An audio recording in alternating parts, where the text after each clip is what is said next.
Jake Cazalet said. Later, in the dean's office, he stood at the desk and listened to the lecture. The dean said, "I've heard the facts, and it would seem that Kimberly was out of line. However, I can't tolerate violence, not on campus. I'll have to suspend you for a month." "Thank you, sir, but I'll make it easy for you. I'm dropping out." The dean was truly shocked. "Dropping out? But why? What will your father say? I mean, what are you going to do?" "I'm going to go right down to that recruiting office downtown, and I'm going to join the army." The dean looked devastated.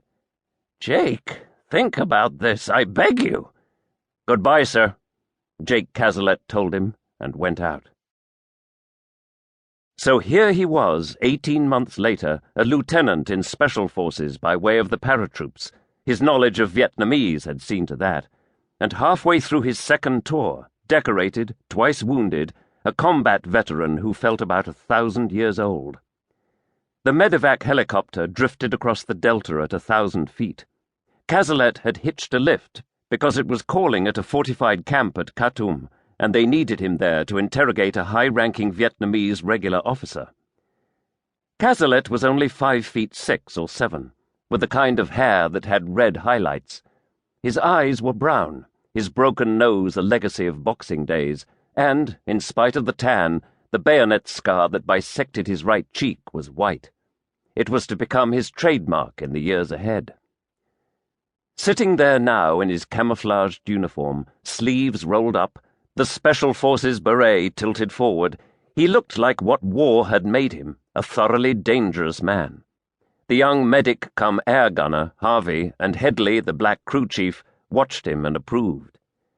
"He's been everywhere, or so they say," Headley whispered. "Paratroops, airborne rangers, and now Special Forces. His old man's a senator." "Well, excuse me," Harvey said. "So what do you get for the man who has everything?" He turned to toss his cigarette out of the door and stiffened. "Hey, what gives down there?" Headley glanced out, then reached for the heavy machine gun. "We got trouble right here in River City, Lieutenant." Cazalet joined him. There were paddy fields below, and banks of reeds stretching into infinity. A cart was blocking the causeway that crossed the area, and a local bus of some sort had stopped, unable to continue. Harvey peered over his shoulder. "Look, sir, it's pajama night at the Ritz again." There were Viet Cong down there, at least 20, in their conical straw hats and black pajamas. A man got out of the bus. There was the distinctive crack of an AK-47, and he fell. 2 or 3 women emerged and ran screaming until the rifle fire cut them down. Cazalet went to the pilot and leaned over. "Take us down and I'll drop out and see what I can do." "You must be crazy," the pilot said. "Just do it. Go down, drop me off, and then get the hell out of here and fetch the cavalry, just like good old John Wayne." He turned, found himself an M16 and several pouches of magazines, and slung them around his neck. He clipped 6 grenades to his belt and stuck some signaling flares in the pockets of his camouflage jacket. They were going down fast, and the VC was shooting at them, Headley returning the fire with the heavy machine gun. He turned, grinning. "You got a death wish or something?" "Or something," Cazalet said, and as the helicopter hovered just above the ground, he jumped. There was a call. "Wait for me!" When he turned, Harvey was following him, his medical bag over one shoulder. "Crazy man," Cazalet said. "Aren't we all?" Harvey replied, and they ran through the paddy field to the causeway as the helicopter lifted and turned away.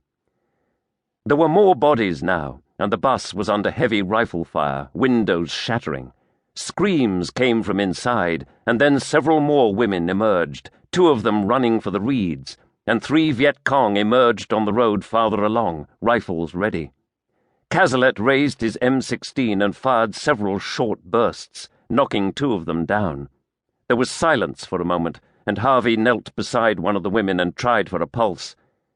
"She's had it for a start," he said, turning to Cazalet, and then his eyes widened. "Behind you!" In the same moment, a bullet took Harvey in the heart, lifting him onto his back.